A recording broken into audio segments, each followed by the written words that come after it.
सतयुग में सहज ही ज़्यादातर लोग धार्मिक थे।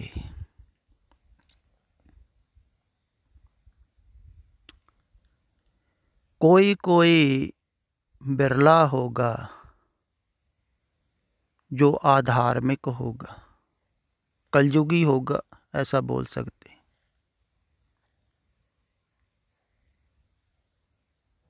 तो त्रेते में और ज़्यादा अधार्मिक लोग हुए, द्वापर में और ज़्यादा अधार्मिक लोग हुए, धार्मिक कम होते गए।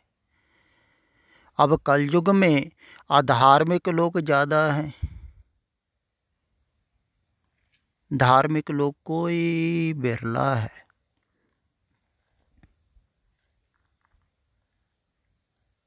कोटन में को नारायण जी चीत, वो धार्मिक है जिसके चित्त में संसार नहीं है, संसार की मांग नहीं है, डिमांड नहीं है, चाहत नहीं। तो ऐसा तो कोई बिरला है।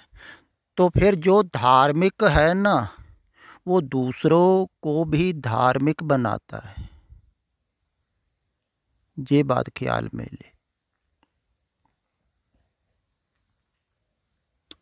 जैसे सतयुग में लोग सहज धार्मिक थे, क्योंकि उस समय में देखो कोई धार्मिक ग्रंथ नहीं था, कोई धार्मिक ज़्यादा उपदेशक नहीं हुए थे।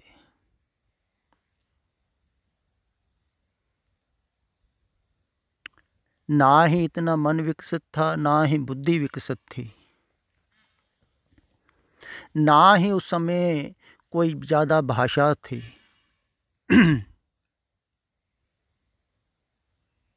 बहुत कम लोग शब्दों का उपयोग करते होंगे, ना ही विचारधारा थी भाषा के कारण, ना ही ये जो महीनों की गिनती है, सालों की गिनती है, ना ये गिनती मिनती थी उस समय। इससे भी लोग बचे हुए थे।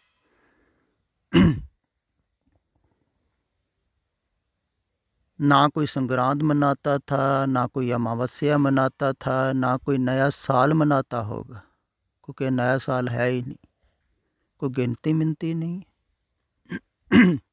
कितने सहज लोग होंगे, सहज ही धर्म फलित हो रहा था ना।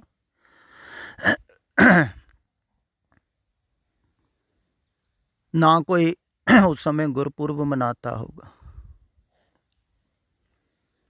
ना कोई बरसी मनाता होगा, कुछ भी नहीं मनाते थे उस समय लोग, फिर भी धार्मिक थे। कोई देवी देवताओं को नहीं मानते, पता ही नहीं था, सहज धार्मिक थे।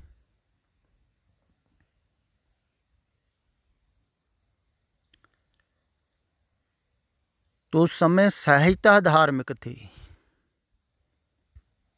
ज़्यादा वासनाएं नहीं थी संसार की, संसार में पदार्थ ही नहीं थे वासना करने के लिए। जंगलों में रहते होंगे, खाने को मिल जाता, उतने में खुशी मनाते, भगवान को धन्यवाद देते, मिल गया,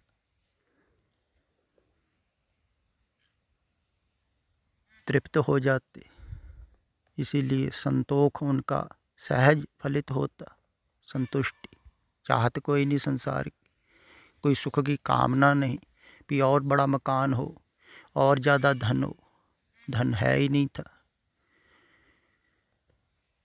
ना ही कोई सुख सुविधा की आकांक्षा थी, क्योंकि दिखाई नहीं दे रहा था सुख सुविधा के लिए बाहर।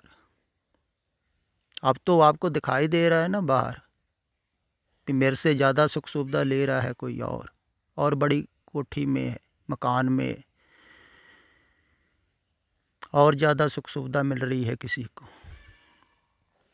दिखाई दे रही है, उसकी मांग पैदा हो रही। उस समय तो ऐसा था ही नहीं। अब तो सोशल मीडिया देखो कितनी वासनाएं भटका रहा है, नौजवान ज़्यादा भटक रहे हैं, ज़्यादा आग जल रही है कलयुग की। अब जो जितना विकास हो रहा है ना, विकास पतन भी है आदमी का, ये ख्याल में लो थोड़ी सी बात। जितना मानसिक विकास होता है उतना आदमी का पतन भी होता है साथ साथ में, उतना मन विकृत होता जाता है, वापस आना उतना ही कठिन हो जाएगा। तो होता ही जा रहा है। देखो कितने शब्दों के जाल में पड़े हुए हैं अब लोग। किसी को समझाओ ना, वो 10 बातें आगे से बता देता है। बहुत समझदार लोग हैं, समझ की कोई कमी नहीं है। बहुत शब्द हैं याद, बहुत उपदेश कईयों को याद एकदम सुनाते हैं, जीवन में धारण किए हों या ना किए हों, लेकिन दूसरों को जरूर बताते। ज्ञान बहुत है, ज्ञान भटका रहा है। तो जितनी समझ आ रही है आदमी को, उतना ही भटक रहा है। तो भटकता ही जाएगा आगे आगे, क्योंकि समझदारी भटकाती है। तभी तो कहा है ना, गुरु की मत तू ले हे आनी, भगत बिना बहुत डूबे से आनी। ये आना हो बेसमझ, समझदारी को छोड़। लेकिन समझदारी को छोड़ना बहुत ज़्यादा कठिन है। संसार को छोड़ना आसान है, छूटता तो वो भी नहीं, संसार की कामनाएं नहीं छूटती। फिर धर्म को छोड़ना और कठिन है।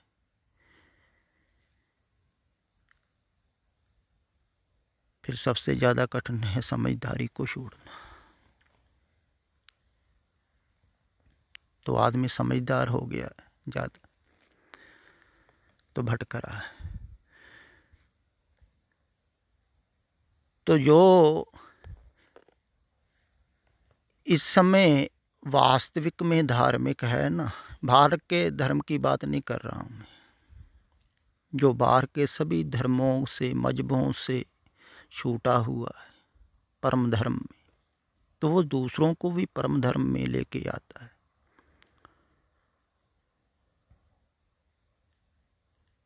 वो फिर बाहर से सभी तरफ से छुड़ाता है।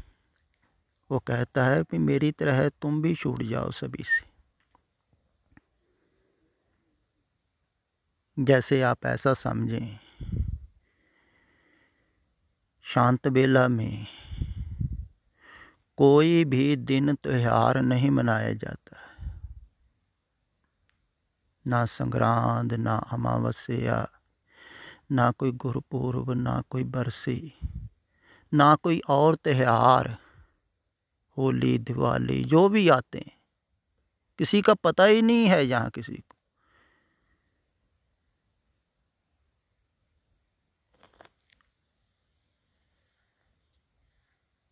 सोचने की ज़रूरत ही नहीं है कि कोई त्यौहार आ रहा है मनाना है। लोग त्योहारों की तैयारी करते रहते।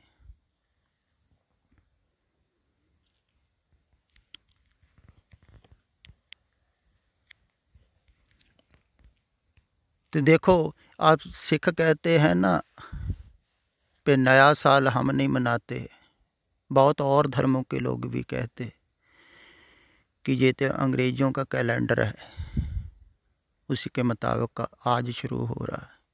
लेकिन बहुत सारे धार्मिक लोग रहन सबाई कीर्तन करा रहे हैं, आधी रात को फिर अरदास करते हैं, प्रसाद बांटते हैं, बहुत कुछ करते हैं लोग। सिर्फ कैलेंडर में बदल रही है तारीख। कैलेंडर मनुष्य ने बनाया है, पशुओं के लिए थोड़ी बदल रहा है, न पंछियों के लिए कुछ बदल रहा है। उनके लिए तो रोज़ ही नया साल है। तो मैं भी कहता हूँ कि रोज़ ही जो दिन आ रहा है ना, वो नए साल की तरह आ रहा है, नए जीवन की तरह आ रहा है। जीवन में पहला दिन तुम्हारे जो आ रहा है ना, उसको समझो भी पहला ही दिन आ रहा है। तो आ भी पहला ही रहा है, पहले तो आया नहीं ये दिन जो आ रहा है नया। तो हर दिन को ही नए साल की, नए जीवन की शुरुआत की समझ लो। जैसे छोटा बच्चा है ना, जब दिन शुरू होता है तो उसकी जाग खुलती है, उठता है तो बड़ा मस्त होता है, दूध पी के खेल खिलौने से खोलता है, जैसे आज ही उसका जीवन शुरू हुआ होगा। कोई चिंता नहीं है पुराने बीते हुए की, तो नए आने वाले की तो पता ही नहीं है आना है कि नहीं। ना कोई डेट याद है, ना कोई दिन याद है, ना महीना याद है, ना कुछ मनाना है, ना कुछ करना है, ना कुछ होना है, ना कहीं कहीं जाना है। कितना निश्चिंत है। देखो बच्चे को कुछ भी पता नहीं है तो उसकी लिव लगी हुई है। तो जितना जितना पता लगता जाता है संसार का, उतनी ही लिव टूटती रहती है अंदर से, क्योंकि बाहर का पता लगता रहता है ना, झूठ का पता लगता है, सच से लिव टूटती है। झूठ की जानकारी जितनी आती है उतनी ही सच से लिव टूटती है। सच से आदमी दूर जाता है, बाहर जा रहा है ना, बाहर की जानकारी होती है ना। जितनी जानकारी ज़्यादा जुटाता है आदमी, अक्लमंद ज़्यादा बनता है, समझदार ज़्यादा बनता है। लोग सोचते हैं समझदार ज़्यादा सुख लेते हैं। ये गलत फहमी है तुम्हारी, बहुत ज़्यादा गलत फहमी है। समझदारों से पूछो, जो बहुत ज़्यादा समझदार हुए हैं वैज्ञानिक, उनसे पूछो। वो जितने ज़्यादा समझदार हुए ना, उतने ही वो बेचैन होते गए। बहुत से ऐसे कवि हुए हैं जो शराब पीने लगे, समझ ज़्यादा है, उतनी बेचैनी होती। हाँ, कम समझदार को नहीं होती है। जो आधा समझदार है वो समझदारी में लगा रहता, भी और बढ़ेगी तो और सुख लूँगा, ऐसे ही सोचता है ना आदमी। और समझदार हो जाऊंगा, और जानकारी मिल जाएगी संसार की, और पता लग जाएगा संसार का, तो और सुख लूँगा मैं। आदमी ऐसे ही सोचता है, ऐसे ही फंसता है कि जितनी जानकारी ज़्यादा होगी संसार की, उतना मैं सुख लूँगा, जितना पता लगेगा। लोगों को तो पता नहीं है संसार में जीने का। मैं जीने के लिए ना पूरी जानकारी जुटाऊंगा, तो हर तरफ से आदमी जानकर बनता। धार्मिक लोग भी ऐसे ही करते। वो धार्मिक ढंग से सोचते हैं कि जितनी धर्म की ज़्यादा जानकारी होगी उतने हम ज़्यादा धार्मिक हो जाएंगे। तो वो भी जानकारी जुटाते हैं। तो जानकारी सारी पीछे की है। धार्मिक आदमी पीछे में जीता है, जो बीत चुका समा है उसको याद करता है, उसमें जीता है। देखो कमाल की बात, उसको याद करके उसमें जी रहा है जो समा है ही नहीं। कैसे जियोगे जो है ही नहीं, जो मर चुका है, उसमें कैसे जियोगे? सिर्फ कल्पना ही करोगे ना, जैसे लोग गुरुओं की कल्पना करते हैं।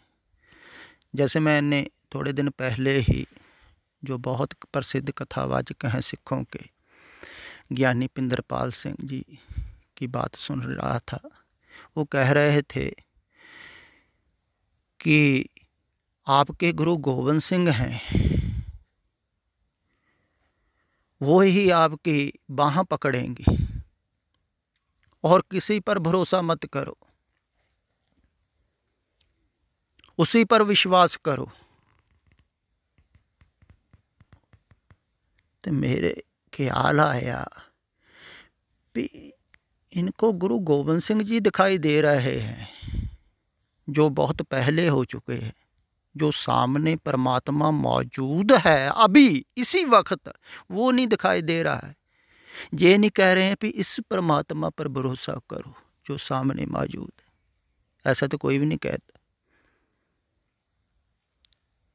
सब ऐसा ही कहते हैं ना। कोई कहता है कृष्ण पर भरोसा करो, कोई कहता है राम पर भरोसा करो, कोई और साधु महात्मा बहुत गुरु हैं अनेक, उन पर भरोसा करो। जो बीत चुका है समा उसमें हुए हैं गुरु, उन पर भरोसा करो। उन पर भरोसा करो जो बीत चुका है समा उसमें हुए, तो कल्पना ही होगी।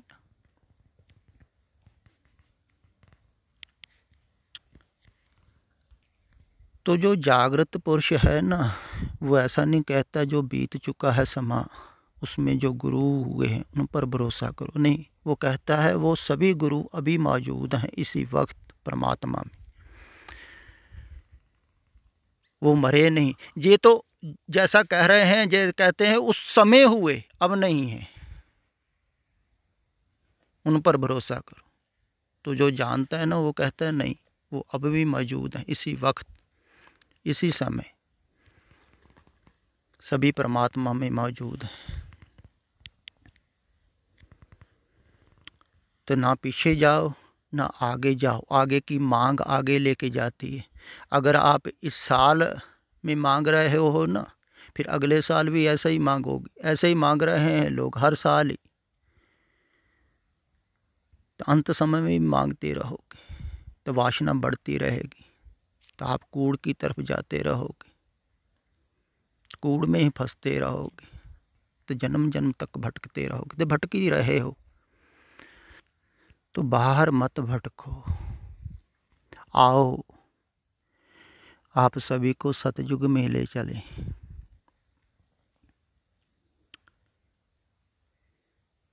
यहाँ संतुष्टि ही संतुष्टि है, क्योंकि सभी लोग धार्मिक हैं।